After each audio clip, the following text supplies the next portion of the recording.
사막입니다. 끝없이 펼쳐진 모래 위로 태양이 내려앉고 있습니다. 저기 저 수평선 너머에서 무언가가 다가오고 있습니다. 느낄 수 있습니다. 전쟁 냄새죠. 20년을 맡아온 그 냄새가요. 저는 벙커 안에 있었습니다. 모니터 앞에 앉아 화면을 봤습니다. 미국의 기술, 이스라엘의 기술, 독일의 기술. 세계 최강이라고 불리는 그 시스템들이 모두 여기 있었습니다. 제 손가락은 키보드 위에 있었습니다. 20년 경력의 분석가로서 저는 이 모든 것을 작동시킬 준비가 되어 있었죠. 그런데 화면에 뭔가가 떴습니다. 빨간 점들이었습니다. 하늘 위에서 내려오는 신호들이요. 저는 명령을 외쳤습니다. 모든 시스템이 작동했어야 했습니다. 그런데 침묵만 있었습니다. 그 침묵 속에서 저는 처음으로 두려워했습니다. 하지만 바로 그 순간 다른 신호가 켜졌습니다. 화면이 밝아졌습니다. 파란 불빛이 벙커를 가득 채웠습니다. 그리고 거기에는 문구가 있었습니다. 저를 완전히 깨워버린 그 문구가요. 그것은 제가 상상도 못한 곳에서 온 신호였습니다. 한국에서요. 그 순간 저는 깨달았습니다. 제 20년이 무너지고 있다는 것을요. 아니, 더 정확히는 제가 알던 세계 자체가 재편성되고 있다는 것을요. 왜 안 돼? 왜 안 돼? 내가 비명을 질렀습니다. 스크린을 치며. 벙커 안 모두가 나를 봤습니다. 하지만 누구도 답할 수 없었죠. 왜냐하면 그들도 이미 알았기 때문입니다. 우리가 죽는다는 것을. 드론 6대. 초당 120m 속도로 내려오는 그 물체들. 우리는 감지할 수 없었습니다. 방어할 수 없었습니다. 피할 수도 없었습니다. 이것이 현대전의 새로운 정의였습니다. 완벽한 패배. 그것이 우리 위에 내려오고 있었습니다. 저는 에단 블랙우드입니다. 영국 태생, 미국 육군 소속의 국제군사 분석가죠. 20년을 이 일에 바쳤습니다. 유고슬라비아전, 아프간전, 이라크전. 모든 전쟁의 현장에 있었습니다. 패턴을 분석하고 데이터를 읽고 미래를 예측하는 것이 내 일이었죠. 나는 틀린 적이 거의 없었습니다. 하지만 그날 아침 모든 게 달라졌습니다. 내가 있던 곳은 중동의 한 사막이었습니다. 작은 군사기지, 방어선의 최전방.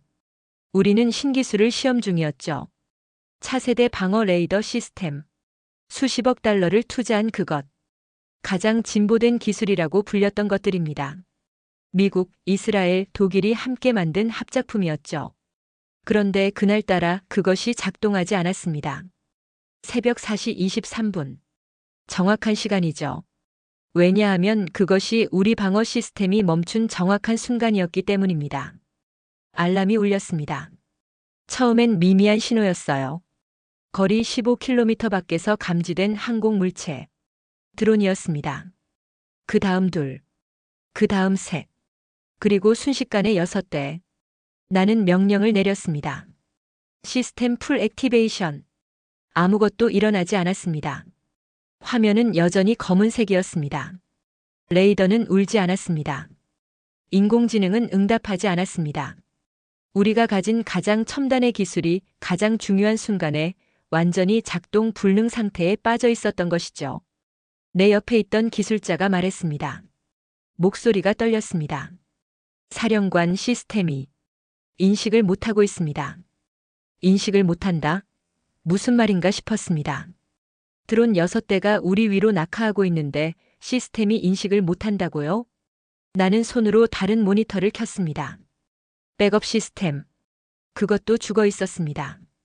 세 번째 모니터. 역시 마찬가지였죠. 모든 게 먹통이었습니다. 드론들은 계속 내려오고 있었습니다.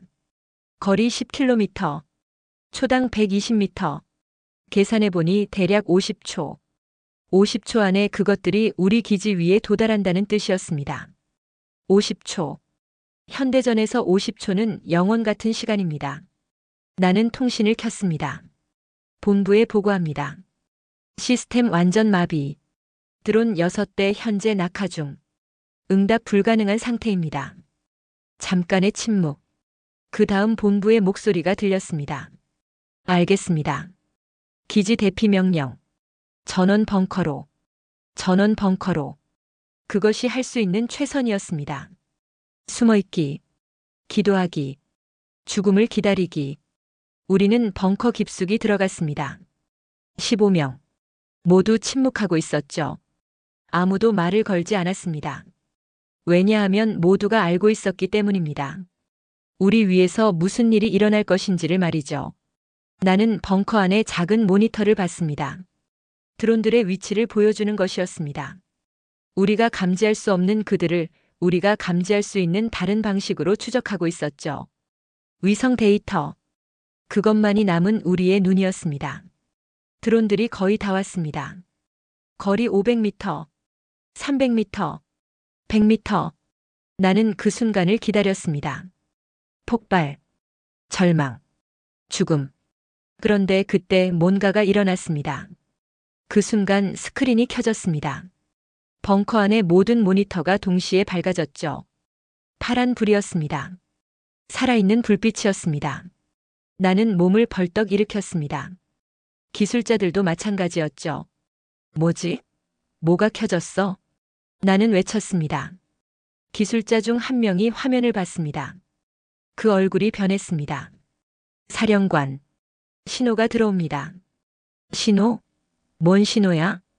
드론 탐지 신호입니다. 거리 150m. 속도 초당 130m. 정확한 고도 850m.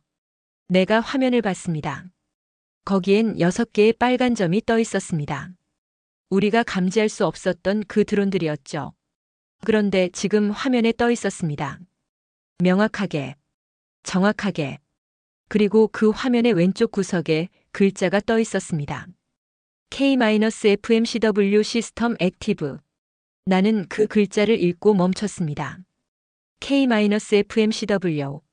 무슨 뜻인지 몰랐습니다. 하지만 한국에 K자가 들어가 있었습니다. 한국이라고요.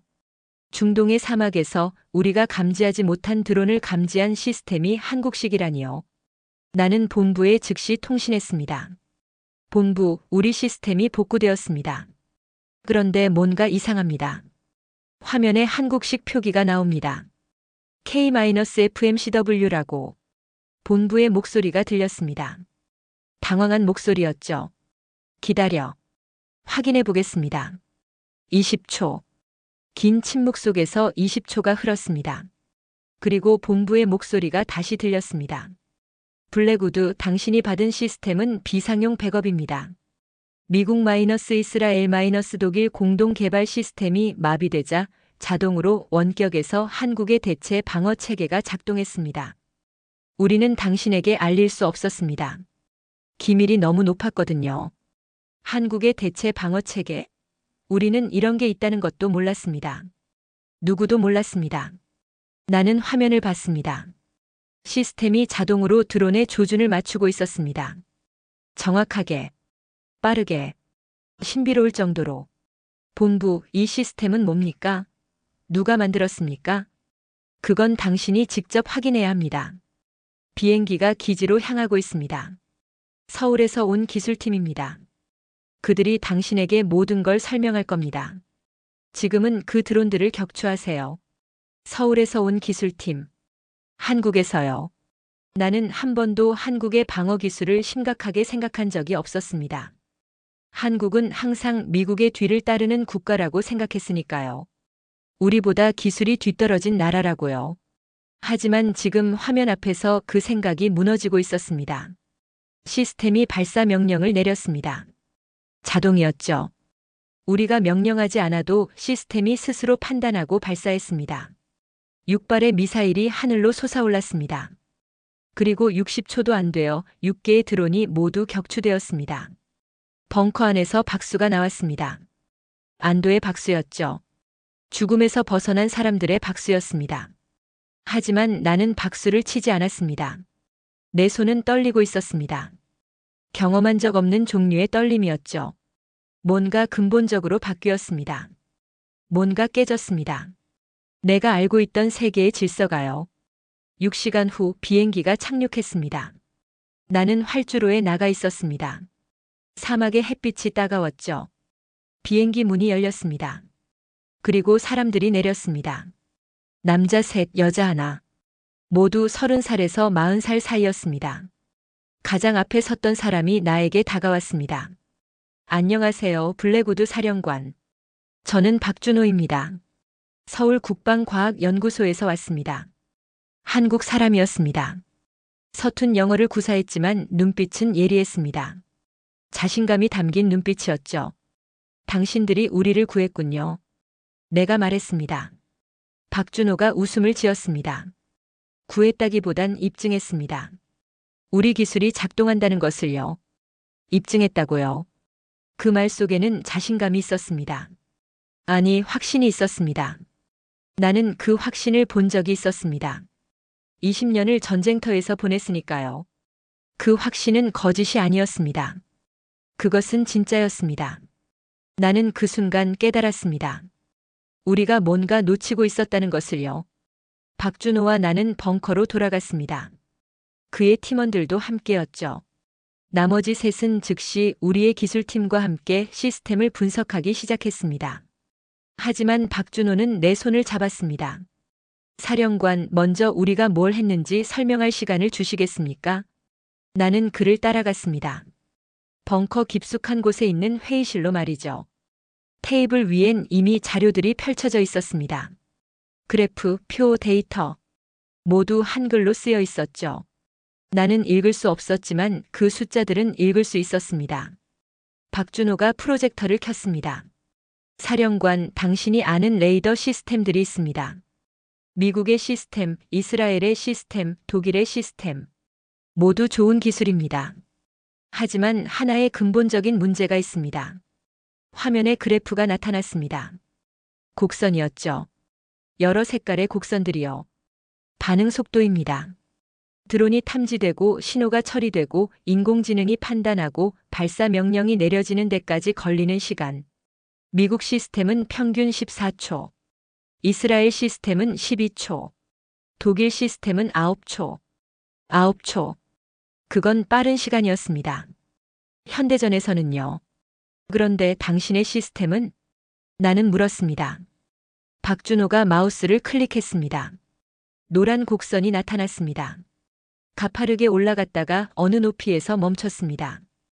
5초였습니다. 5초를 넘지 않았습니다. 5초 이하. 정확히는 4초에서 5초 사이입니다.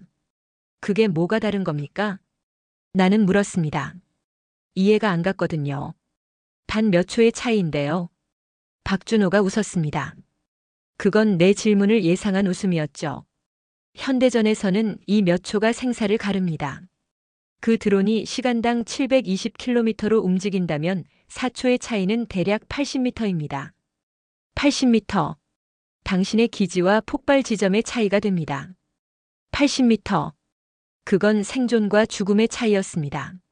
그런데 어떻게 그렇게 빠르게? 나는 물었습니다. 박준호가 새로운 자료를 띄웠습니다. 이번엔 기술 구조도였죠.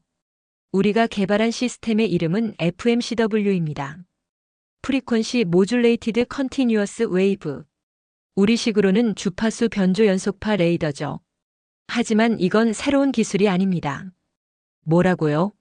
나는 놀랐습니다. 새로운 기술이 아니라고요? 네, 이미 있던 기술입니다. 자동차 앞에 붙은 레이더가 이 원리를 씁니다. 테슬라 같은 자동차들 말이죠.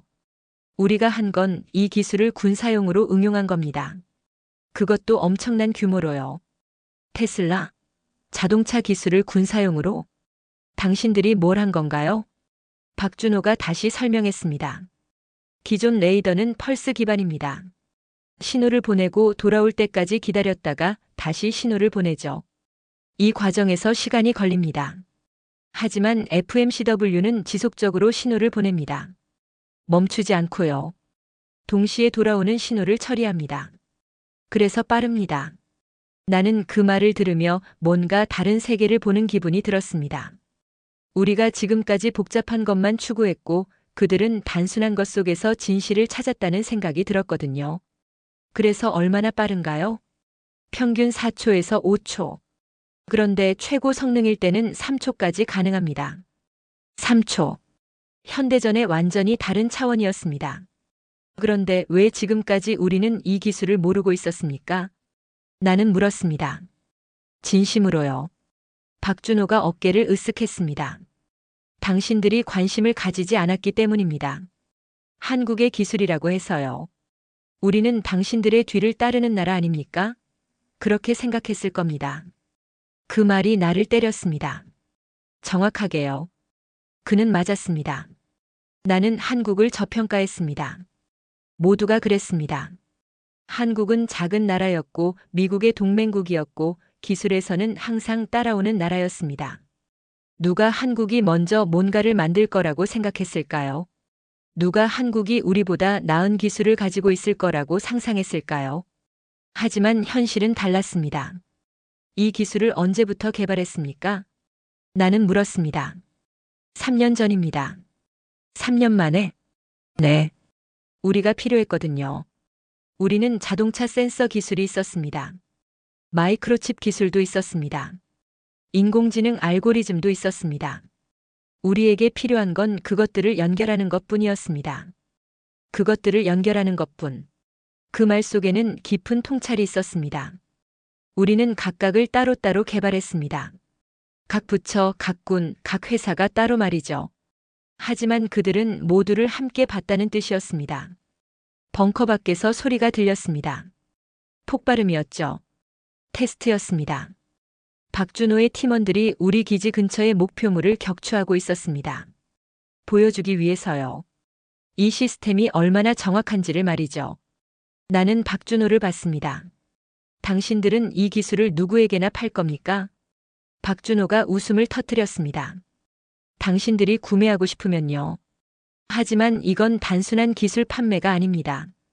우리는 라이센스를 줄 수도 있고 합작사를 만들 수도 있고 아니면 우리 기술을 쓰는 국방 시스템에 참여시킬 수도 있습니다. 국방 시스템에 참여시킨다? 그 말뜻이 뭔지 나는 이해했습니다. 한국이 세계 국방 시장의 중심으로 나온다는 뜻이었거든요. 본부에 보고해야겠습니다. 나는 중얼거렸습니다. 네, 그러세요. 그리고 한 가지 더 말씀드리고 싶습니다. 박준호가 다시 화면을 켰습니다. 이번엔 숫자들이었죠. 거대한 숫자들이요. 이 기술이 적용된 방어 체계가 만들어지면 전 세계의 방어 개념이 바뀝니다. 기존의 미사일 방어 체계는 비용이 많이 듭니다. 하나에 수십억 달러죠. 하지만 우리 시스템은 대량으로 배치할 수 있습니다.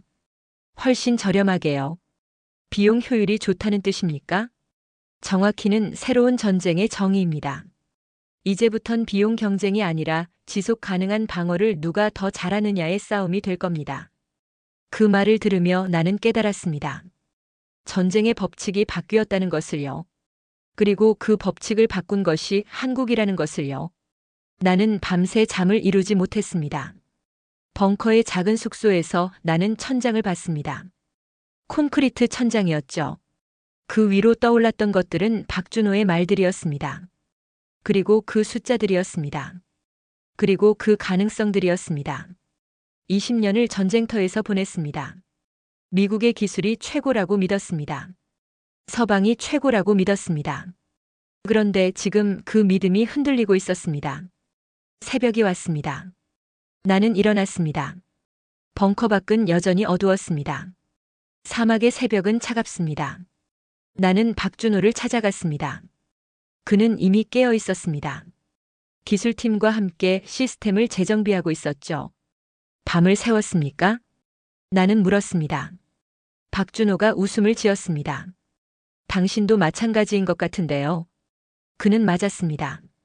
당신의 기술이 정말로 이게 다입니까? 이게 전부입니까? 나는 물었습니다. 뭔가 더 있을 거라는 느낌이 들었거든요. 박준호가 나를 따라 다른 방으로 갔습니다. 더 깊은 벙커 아니었죠. 거기엔 거대한 화면들이 있었습니다. 그리고 수많은 데이터들이 흐르고 있었습니다.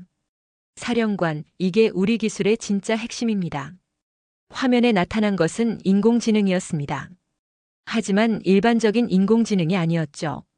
이것을 보세요. 이게 우리가 개발한 AI 알고리즘입니다. 이름은 K-AI라고 부릅니다. KAI? 네, 코리언 어댑티브 인텔러전스. 한국식 적응형 지능이죠. 이 인공지능은 학습하지 않습니다. 기존의 인공지능들처럼요. 학습하지 않는다고요? 네, 대신에 적응합니다. 실시간으로요. 드론의 움직임 패턴을 보고 그것이 어떤 종류인지 판단합니다. 그리고 즉시 그에 맞는 대응책을 만듭니다. 나는 그 말을 들으며 뭔가 다른 차원의 기술을 보고 있다는 생각이 들었습니다. 예를 들면, 당신이 본 드론 6대, 모두 다른 속도로 내려왔습니다. 하나는 130km, 하나는 150km, 하나는 10km. 각각 다른 패턴이었죠. 기존의 시스템이라면 각각을 개별 처리해야 합니다. 시간이 걸립니다. 하지만 우리 시스템은 동시에 모든 걸 처리했습니다. 왜냐하면 각 드론을 개별적으로 인식하고 각각에 맞는 대응책을 만들었기 때문입니다. 동시에 모든 걸 처리한다. 그건 불가능해 보였습니다. 하지만 그는 가능했습니다. 그런데 왜 이 기술을 우리는 몰랐습니까? 나는 정말로 이해가 안 갔습니다. 박준호가 조용히 웃었습니다. 비밀입니다. 우리는 이 기술을 개발할 때부터 비공개로 진행했습니다. 미국에 보고하지 않았고 NATO에도 말하지 않았습니다. 뭐라고요? NATO 동맹국인데요? 네, 하지만 동맹국이 모든 것을 알아야 하는 건 아닙니다. 우리는 우리의 생존을 위해 이 기술을 개발했습니다. 북쪽에 위협이 있거든요. 그리고 그것이 증명되었습니다. 어젯밤 당신들이 이 기술 없이 죽었을 뻔했습니다. 그 말이 맞습니다. 우리는 정말로 죽었을 뻔했습니다. 이제 우리가 뭘 해야 합니까? 나는 물었습니다. 그건 당신이 결정할 일입니다. 하지만 하나는 확실합니다. 박준호가 나를 봤습니다. 그의 눈빛은 진지했습니다. 이제부터 전쟁의 중심은 기술의 빠름이 아니라 기술의 지혜입니다. 우리는 빠름을 이용해서 더 현명한 방어를 만들었습니다. 이것이 우리가 만든 새로운 정의입니다. 기술의 지혜. 그 말이 자꾸만 떠올랐습니다. 나는 벙커를 나왔습니다. 사막 위로요. 해가 뜨고 있었습니다. 붉은 해였죠. 사막의 해는 항상 붉습니다. 하지만 오늘의 해는 다르게 보였습니다. 내 휴대폰이 울렸습니다. 본부였습니다. 블랙우드 긴급입니다. 지금 당신의 평가 보고서를 보냈습니다. 한국의 시스템에 대한 군사 평가입니다. 당신의 의견이 필요합니다. 나는 보고서를 읽었습니다. 기술 스펙, 성능 지표, 비용 분석, 위협 평가. 모든 게 들어 있었습니다. 하지만 가장 중요한 한 줄은 맨 아래에 있었습니다. 한국의 이 기술이 세계 시장에 공개될 경우 기존의 방어 체계는 완전히 재편성이 필요할 것으로 예상됩니다. 완전히 재편성. 나는 그 말을 읽고 웃음이 나왔습니다. 쓸쓸한 웃음이었죠. 20년을 미국의 기술이 최고라고 믿었습니다. 그리고 그 믿음이 틀렸다는 걸 알게 되었습니다. 한국의 작은 기술팀이 우리가 못했던 걸 했습니다. 그들은 기존 기술들을 새로운 방식으로 연결했을 뿐입니다. 하지만 그 새로운 방식이 모든 걸 바꿨습니다. 나는 본부에 응답했습니다. 평가 최고 위협 등급. 대응 조치 필수. 그리고 한 가지 더. 뭐지? 우리가 이들과 함께 해야 합니다. 대항하는 게 아니라 함께요. 왜냐하면 이들이 미래이기 때문입니다. 침묵이 흐른 후 본부의 목소리가 들렸습니다. 당신의 의견을 상부에 보고하겠습니다. 계속 거기 있어요. 통화가 끝났습니다. 나는 사막을 봤습니다. 끝없는 모래 위로 아침 해가 떴습니다. 그리고 그 해 아래에 한국의 레이더 돔이 있었습니다. 작지만 강한 그 돔이요. 내 경력이 재정이 되고 있었습니다. 내가 알던 세계가 재정이 되고 있었습니다. 그리고 그 중심에 한국이 있었습니다. 사흘이 지났습니다. 박준호의 팀은 우리 기지의 모든 시스템을 분석했습니다. 그리고 그들이 찾아낸 것은 끔찍했습니다. 우리 시스템의 약점이 수십 개였거든요. 나는 박준호와 함께 회의실에 앉아 있었습니다. 테이블 위엔 보고서가 놓여 있었죠. 두꺼운 보고서였습니다. 한글과 영어가 섞여 있었어요. 사령관, 당신들의 시스템은 기술적으로는 훌륭합니다. 하지만 구조적으로는 문제가 많습니다. 박준호가 말했습니다. 어떤 문제들입니까? 나는 물었습니다. 예를 들면 당신들의 인공지능은 미리 정해진 시나리오만 처리합니다. 예상 밖의 상황이 오면 작동이 느려집니다. 우리의 K-AI는 다릅니다. 예상 밖의 상황을 보고 실시간으로 대응 방법을 만듭니다. 그게 가능합니까? 네, 우리는 인공지능을 학습시키지 않았습니다. 생각하도록 만들었습니다. 생각하도록 만들었다. 그 말뜻이 뭔지 나는 깨달았습니다. 기존의 인공지능은 데이터를 처리하는 기계였습니다. 하지만 그들의 인공지능은 판단하는 존재였다는 뜻이었죠. 그렇다면 우리 시스템은 보수해야 합니다. 완전히요. 아니면 우리 시스템으로 교체해야 합니다. 교체한다. 그 말이 무거웠습니다. 나는 본부에 즉시 보고했습니다. 그 밤 답이 왔습니다. 블랙우드 한국팀의 제안을 받아들이세요. 우리도 한국과 협상을 시작했습니다. 기술 라이센싱에 대해서요. 기술 라이센싱. 즉, 우리가 그들에게 배우겠다는 뜻이었습니다. 나는 박준호에게 말했습니다. 당신들이 우리를 가르칠 겁니까? 박준호가 웃음을 지었습니다. 우리는 당신들을 가르치려고 온 게 아닙니다. 우리는 당신들과 함께 하려고 왔습니다. 함께 더 나은 방어 체계를 만들기 위해서요. 함께 한다. 그 말이 내 마음을 움직였습니다. 사막의 밤하늘을 봤습니다. 별들이 떠 있었습니다. 수천 개의 별들이요. 그 별들 중 하나가 한국에서 온 별이라고 생각했습니다. 그 별이 우리의 어둠을 밝혔다고 생각했죠.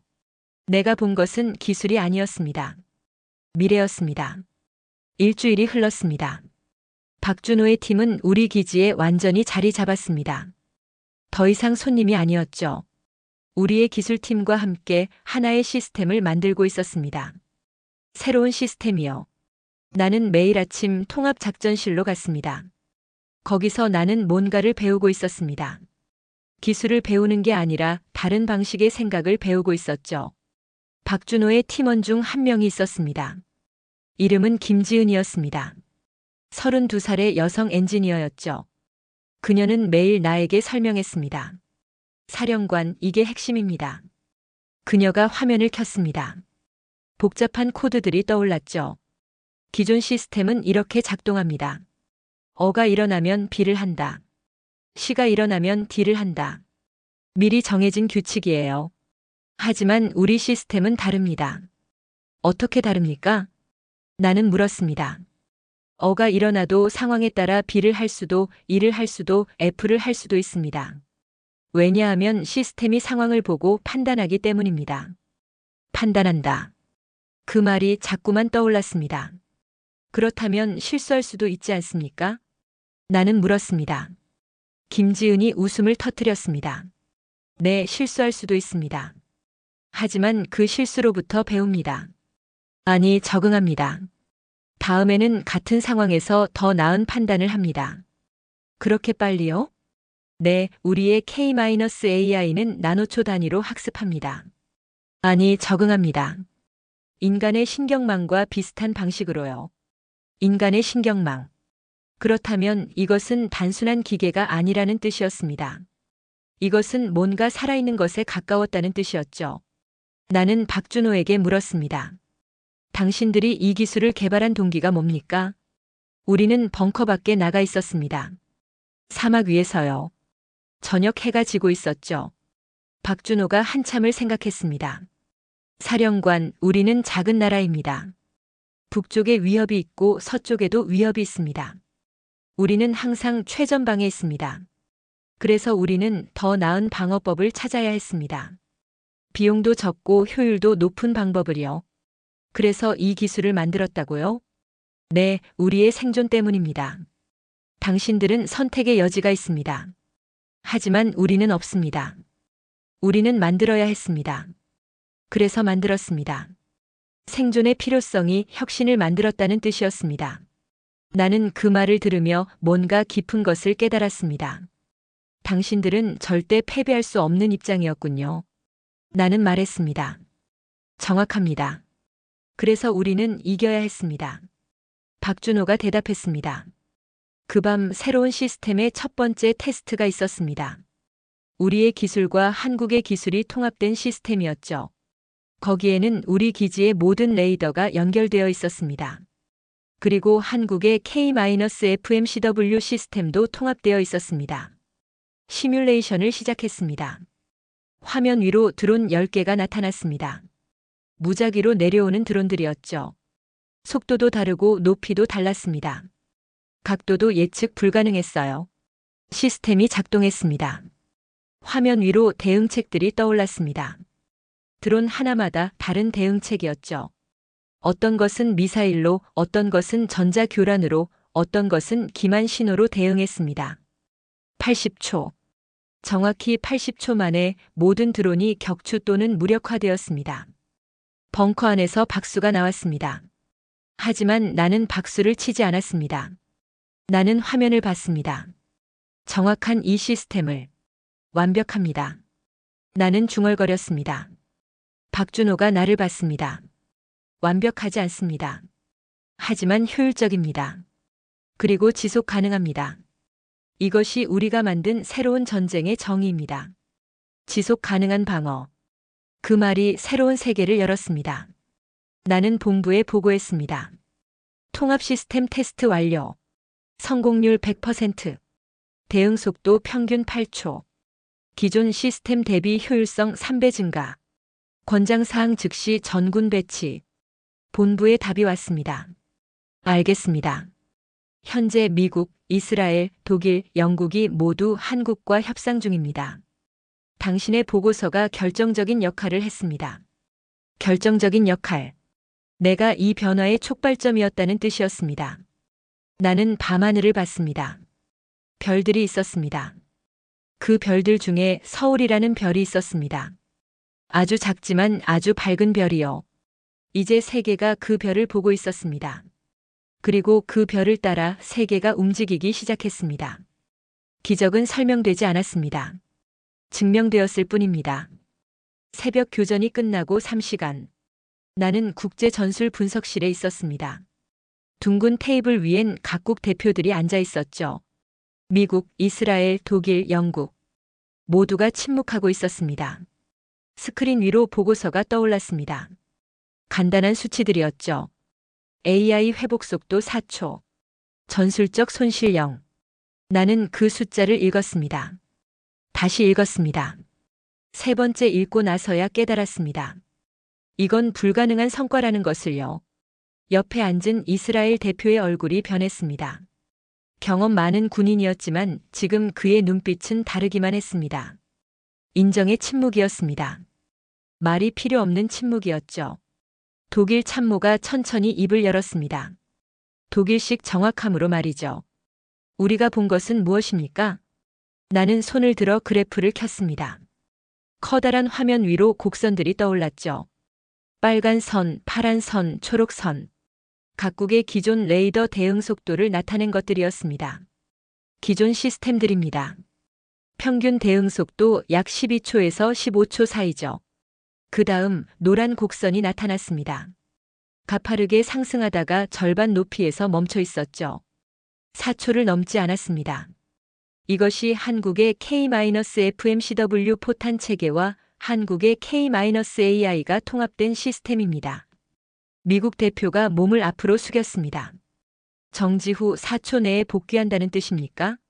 그렇습니다. 그리고 손실률은 0입니다. 완벽한 방어죠. 침묵이 흘렀습니다. 긴 침묵이었죠. NATO 참모장이 마침내 말했습니다. 목소리가 떨렸습니다. 이건 전쟁의 개념 자체를 다시 써야 합니다. 나는 그 말을 들으며 20년 경력의 분석가로서 한 가지를 깨달았습니다. 역사가 눈앞에서 쓰이고 있다는 것이죠. 회의는 계속됐습니다. 하지만 더 이상 의심의 목소리는 없었습니다. 있었던 것은 분석일 뿐이었죠. 수치에 기반한 거침없는 분석이었습니다. 그 와중에 누군가가 휴대폰을 들었습니다. 기자였죠. 런던 타임스였습니다. 나중에 기사를 읽게 됐습니다. 전날까지 그들은 K기술 과장론을 실었었죠. 한국의 주장은 근거 부족이며 서방의 검증이 필요하다고 했습니다. 그날 오후 3시 헤드라인이 바뀌었습니다. 더 게임 해즈 체인지드 SEOULS 레볼루셔너리 디펜스 시스템 프로브즈 이첼프. 비웃음이 찬사로 바뀌는데 단 하루면 충분했습니다. 데이터 앞에서 모든 의심은 무너지는 법이죠.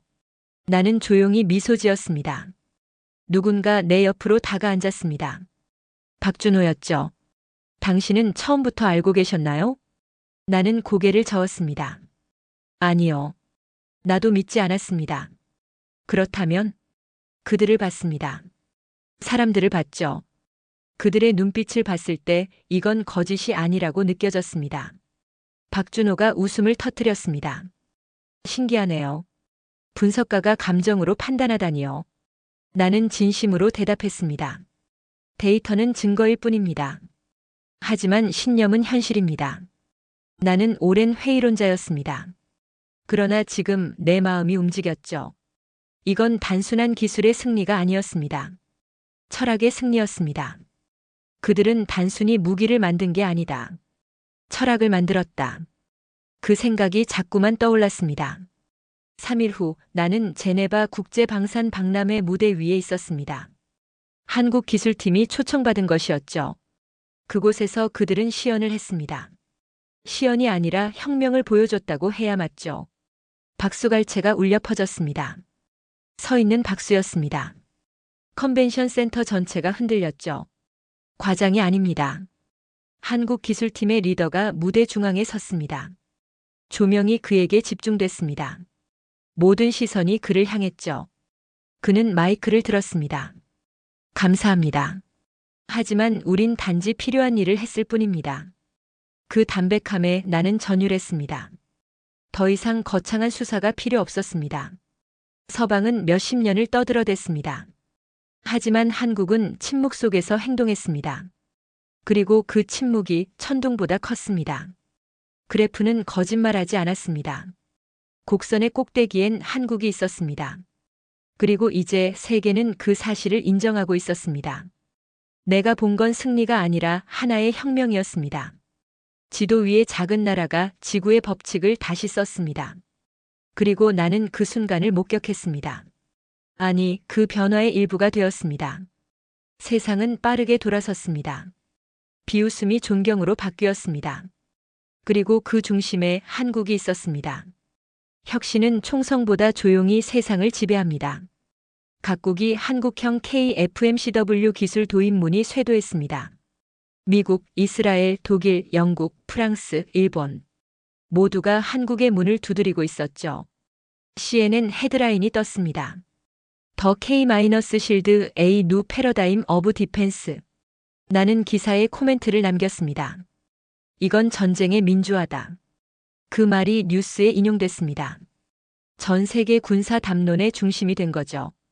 하지만 나는 그것이 정말로 무엇인지 알고 있었습니다. 단순한 기술 혁신이 아니었습니다. 새로운 철학이었습니다. 박준호가 나를 찾아왔습니다. 1개월 후였죠. 사령관, 지금 서울로 돌아갑니다. 하지만 당신은 여기 남아야 합니다. 왜요? 당신이 이 기술의 증인이기 때문입니다. 세계에 대해서요. 이 기술이 뭔지, 왜 중요한지를 말할 수 있는 사람은 당신뿐입니다. 나는 그 말을 이해했습니다. 나는 이제 한국의 대변자가 되어야 했습니다. 아니, 미래의 증인이 되어야 했습니다. 박준호와 나는 사막 위에 섰습니다. 이별의 시간이었죠. 당신들이 뭘 했는지 아십니까? 나는 물었습니다. 뭘 했다기보단 뭘 생각했는지가 중요합니다. 박준호가 대답했습니다. 뭘 생각했다는 건가요? 기존의 전쟁은 파괴의 기술이었습니다. 더 큰 폭탄, 더 빠른 미사일, 더 강한 방어. 모두 덜을 추구했죠. 하지만 우리는 다르게 생각했습니다. 효율을 추구했습니다. 비용이 덜 들고 더 효과적인 방어. 그것이 우리의 철학입니다. 효율의 철학. 그 말이 뭔가 다른 세상을 열었습니다. 그렇다면 앞으로는? 나는 물었습니다. 앞으로는 전쟁이 변할 겁니다. 비용 경쟁이 아니라 지속 가능성 경쟁이 될 거예요. 누가 더 오래, 더 효율적으로 방어할 수 있는가? 그것이 새로운 전쟁의 법칙입니다. 박준호가 나를 봤습니다. 그리고 그 법칙을 가장 먼저 만든 것은 우리입니다. 자부심이 담긴 목소리였죠. 하지만 거만함은 없었습니다. 확신만 있었습니다. 3개월 후 나는 다시 그 사막을 찾았습니다. 예전에 피폐한 훈련장은 이제 완전히 변해 있었습니다. 한국 기술 장비로 재편되어 있었죠. 레이더 돔들이 새로 지어졌고 모니터링 센터도 새로워졌습니다. 모든 게 새로웠습니다. 나는 레이더 돔 앞에 섰습니다. 흰색 돔이었죠. 태양빛이 반사되고 있었습니다. 그리고 돔에 새겨진 작은 문구를 봤습니다. 메이드 인 코리어. 태극 문양도 있었습니다. 빨강과 파랑의 태극이요. 그 순간 나는 전율했습니다. 지난 20년간 나는 미국의 기술, 이스라엘의 기술, 독일의 기술을 분석해왔습니다. 하지만 어느 누구도 저 문구를 놔두지 않았습니다. 거기엔 항상 메이드 인 USA 또는 메이드 인 저머니가 있었습니다. 하지만 지금 거기에는 메이드 인 코리어가 있었습니다. 내가 이 일을 믿게 된 이유는 데이터가 아니라 사람 때문이었다. 나는 그 문구를 읽으며 중얼거렸습니다. 전 세계 군사학 교재에 KFMCW 독트린이 등장했습니다. 대학의 국방전략과에서 가르쳐지기 시작했습니다. 한국이 만든 새로운 전쟁의 이론이요. 한국은 전쟁을 가성비에서 가치비로 바꿔버렸습니다. 비용 효율을 넘어서 가치 효율로요. 즉 기술의 가치가 얼마나 오래, 얼마나 광범위하게 작동하는가를 의미하는 거였습니다. 나는 보고서를 썼습니다. 마지막 문장은 이렇게 했습니다. 전쟁의 중심은 더 이상 서방이 아니다. 서울이다. 그 보고서는 미국 국방부에서 기밀 문서로 분류되었습니다. 하지만 그 내용은 이미 세계 모든 군부에 알려져 있었습니다. 왜냐하면 현실이 그것을 증명했거든요. 나는 마침내 고개를 끄덕였습니다. 인류는 지금 한국으로부터 배운다. 그 말이 맞다는 걸 알았습니다. 나는 이제 믿습니다. 현대전의 기준은 서울에서 다시 쓰이고 있다는 것을요. 그리고 그 변화의 시작점에 나는 있었습니다. 사막에서 절망 속에서 새벽 하늘 아래서요. 한국의 한 기술팀이 내려왔고 모든 게 바뀌었습니다. 이건 전쟁의 역사입니다. 아니, 더 정확히는 전쟁의 역사가 어떻게 바뀌었는지를 보여주는 증거입니다. 그리고 그 변화의 중심에 한국이 있었습니다. 지금도 앞으로도 한국이 있을 것입니다. 세계는 이제 한국의 기술로부터 배우고 있습니다. 그리고 나는 그것을 봤습니다.